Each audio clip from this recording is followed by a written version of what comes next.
Sa'yo, sa'yo, sa'yo, sa'yo, sa'yo.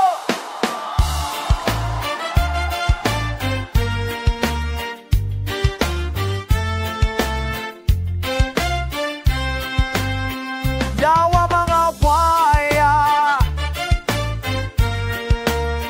yawa mga buhaya,